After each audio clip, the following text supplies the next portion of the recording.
8वीं कक्षा की हिंदी सुलभ भारती। पहली इकाई में पाठ 8 है पूर्ण विश्राम। यह पाठ एक हास्य व्यंग है। इस कहानी के कहानीकार है सत्यकाम विद्यालंकार। तो प्रस्तुत पाठ में लेखक ने बताया है कि शहरी लोगों का जीवन जो है वो किस प्रकार भागदौड़ वाला होता है। शहरी लोगों को आराम करने का भी समय नहीं मिलता है, और अगर गलती से समय मिल भी गया तो वे उसे पूरा आनंद नहीं ले पाते, क्योंकि उन्हें पारिवारिक चिंताएं सताने लगती है। तो इस प्रकार उन्होंने शहरी लोगों के जीवन पर एक व्यंग कसा है और बड़े ही हास्य ढंग से उसे प्रस्तुत किया है। तो आइए शुरू करते हैं पाठ। डॉक्टर ने बाह पर काला कपड़ा लपेटा और रबड़ की थैली से हवा फूंककर नाड़ी की गति देखी। फिर बोला, कुछ सीरियस नहीं है, दफ्तर से छुट्टी लेकर बाहर हो आइए। विश्राम आपको पूर्ण निरोग कर देगा, लेकिन विश्राम भी पूर्ण होना चाहिए। तो पत्नी बड़ी प्रसन्न हुई। घर जाकर श्रीमती जी से कह दिया, जुहू की तैयारी कर लो, हम 2 दिन पूर्ण विश्राम करेंगे। तो लेखक कहते हैं कि एक दिन मैं डॉक्टर साहब के पास अपना तबीयत दिखाने गया तो उन्होंने कहा कि कुछ बीमारी नहीं है आपको सीरियस, बस आपको विश्राम की जरूरत है, दफ्तर से छुट्टी ले लो और 2 दिन कहीं घूम कर आइए। तो पत्नी भी बड़ी प्रसन्न। फिर उन्होंने घर जाकर कह दिया बीवी से कि जुहू जाने की तैयारी कर लो, हम वहां 2 दिन विश्राम करेंगे। एक दिन बाद पूर्णिमा भी थी। चांदनी रात का मजा तो जुहू पर ही है। एक दिन पहले आधी रात से ही उन्होंने तैयारी शुरू कर दी। 2 बजे का अलार्म बेल लग गया। स्वयं वह 2 से पहले ही उठ बैठी और कुछ नोट करने लगी। तो लेखक ने कहा कि एक दिन बाद तो पूर्णिमा है और चांदनी रात का मजा तो जुहू में ही आता है। तो उनकी बीवी इतनी उत्साहित हुई कि उन्होंने एक दिन पहले आधी रात से ही तैयारियां शुरू कर दी और 2 बजे का अलार्म भी लगा दिया। पर अलार्म बजने से पहले ही वह उठ बैठी और कुछ कागज लेकर वो कुछ लिखने लगी। श्रीमती जी ने इन सब कामों की सूची बनाकर मेरे हाथ में दी। गैरेज में पहुंचकर श्रीमती जी ने मोटर में हवा भरने की पिचकारी, ट्यूब वाल, rubber solution, 1 gallon engine oil आदि आदि चीजें और भी लिखी थी।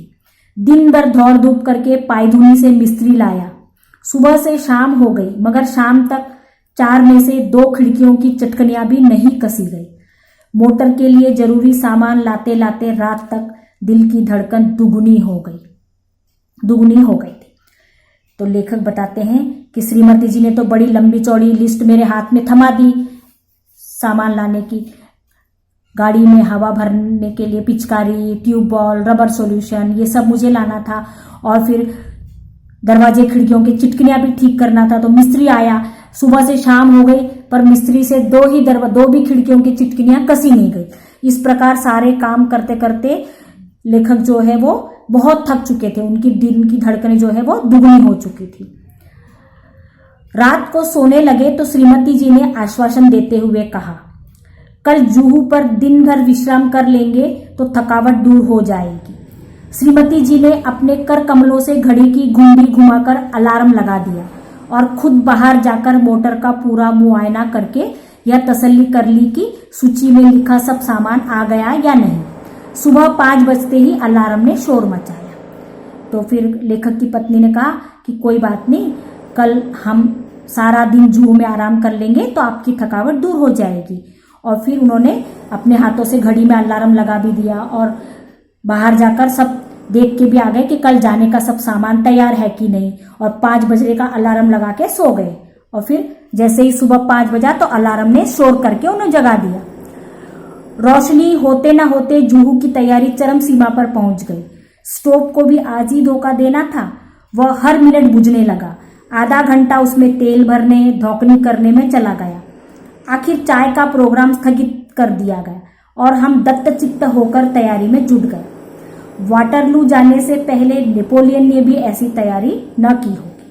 तो लेखक कहते हैं कि सुबह होते होते हम तैयारी में जोरों शोरों से जुट गए और चाय बनाने के लिए जैसे ही स्टोव जलाया तो स्टोव ने भी धोखा दे दिया, वो जले ही ना, बार बार बुझ जाए। तो आखिरकार हमने चाय का प्रोग्राम स्थगित कर दिया और दत्तचित्ते ने एकदम मन से तैयारी में जुट गए। तो वो व्यंग भी कर रहे हैं कि वाटरलू जाने से पहले नेपोलियन ने भी ऐसी तैयारी नहीं की होगी जैसी तैयारी हम पति पत्नी सिर्फ 2 दिन जुहू जाने के लिए कर रहे हैं। ऐसी महत योजनाओं के संपन्न करने में हम पति पत्नी परस्पर सहयोग भावना से काम करने पर विश्वास रखते हैं। तो वो कहते हैं ऐसे जरूरी योजनाओं पर हम पति पत्नी एक दूसरे के सहयोग से काम करने में विश्वास रखते हैं। परस्पर सहयोग की भावना हमारे जीवन का मूल मंत्र है। सहयोग मन, वचन, कर्म इन तीनों से होता है। जीवन का यह मूल मंत्र मुझे भूला ना था। श्रीमती जी मुझे मेरे कामों की याद दिलाने लगी और मैं उनके उपकार के बदले उनकी चिंताओं में हाथ बटाने लगा।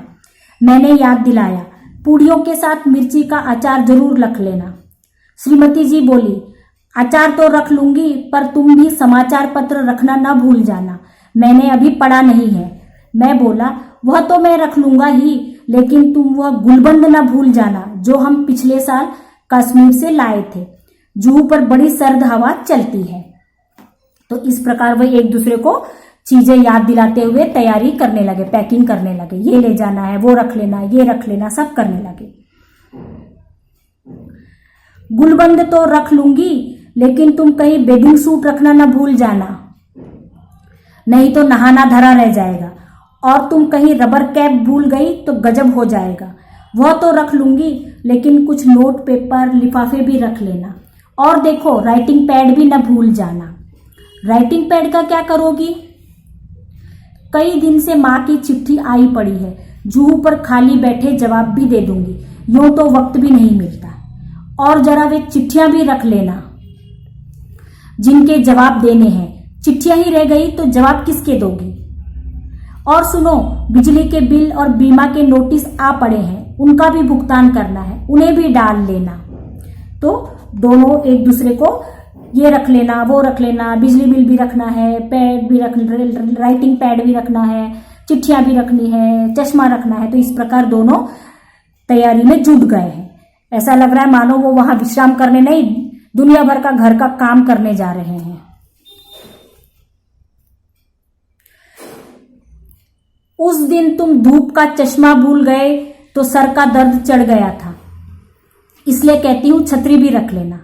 अच्छा बाबा, रख लूंगा। और देखा, धूप से बचने की क्रीम भी रख लेना, शाम तक छाले न पड़ जाए, वहां बहुत करारी धूप पड़ती है।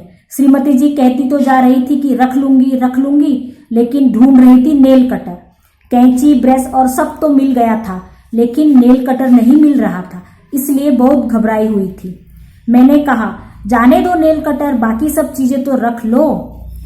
इधर मैं अपने लिए नया अखबार और कुछ ऐसी किताबें थैले में भर रहा था जो बहुत दिनों से समालोचना के लिए आई थी, और सोचता था कि फुर्सत से समालोचना कर दूंगा। आखिर 3 किताबें थैले में झोंक ली। कई दिनों से कविता करने की भी धुन सवार हुई थी। उनकी कई कतरनें भी इधर उधर बिखरी पड़ी थी, उन्हें भी जमा किया। सोचा, काव्य प्रेरणा के लिए जुहू से अच्छी जगह और कौन सी मिलेगी। तो लेखक बता रहे हैं कि किस प्रकार हम सारे सामान रखते हुए तैयारी करने में जुट गए।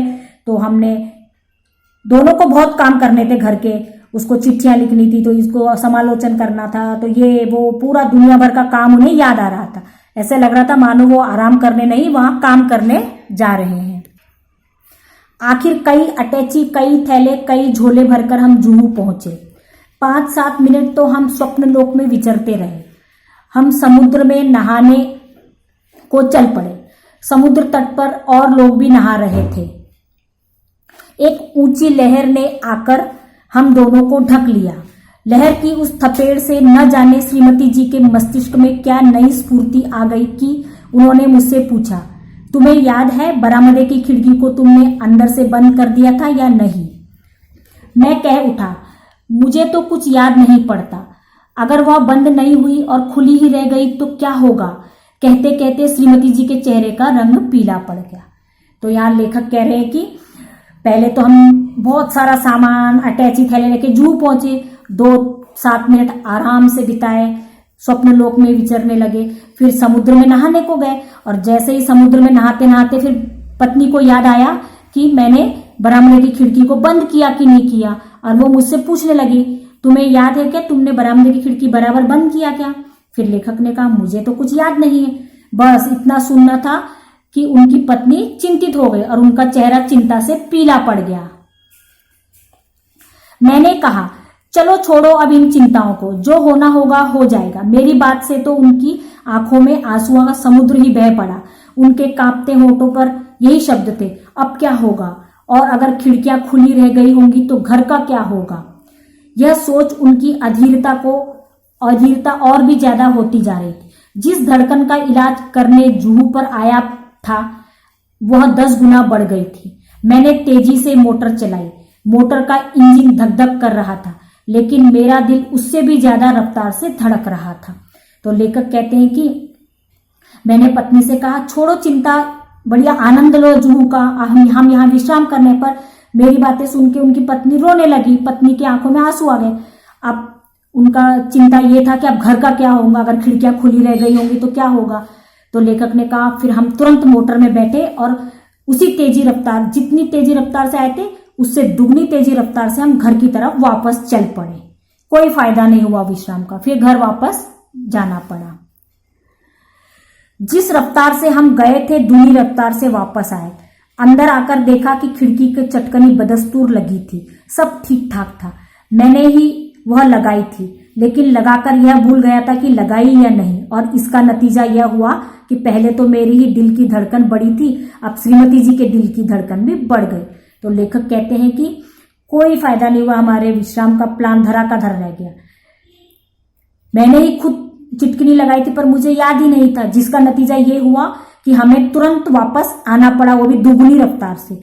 और मेरी दिल की धड़कन तो धड़क ही रही थी, बढ़ गई थी, अब पत्नी की भी दिल की धड़कन बढ़ गई थी। मुझे याद आ रहे थे पूर्ण विश्राम और पूर्ण निरोग। साथ ही यह विश्वास भी पक्का हो गया था कि जिस शब्द के साथ पूर्ण लग जाता है वह पूर्ण भयावह हो जाता है। तो लेखक यहाँ व्यंग्य से कहते हैं कि अब मुझे पूर्ण विश्राम का वो याद आ रहा है कि पूरा धरा का धरा रह गया है, पूरा का भयावह हो गया, भयानक हो गया हमारा विश्राम। अब जिस शब्द के आगे पूर्ण लग जाता है तो वो पूरी तरह ही असफल हो जाता है। कहाँ हम विश्राम करने के लिए सोच रहे थे तो उल्टा हमें धड़कनें बढ़ गई, दोबारा वापस घर आना पड़ा। विश्राम तो धरा का धरा रह गया, कोई फायदा नहीं हुआ। तो इस प्रकार लेखक ने इस पाठ में एक शहरी जीवन के लोगों का व्यंग्य प्रस्तुत किया है कि कैसे उनके जीवन अधेड़ बुन में रहते हैं, वो ना विश्राम कर पाते हैं, ना कोई किसी चीज का आनंद ले पाते हैं। उन्हें 24 घंटों अपने घर की चिंता रहती है, जिसका नतीजा ये हुआ कि उन्हें वापस आना पड़ा बिना विश्राम के ही। तो ये हो गया पाठ का विस्तार। अब आगे के भाग में हम देखेंगे प्रश्न उत्तर।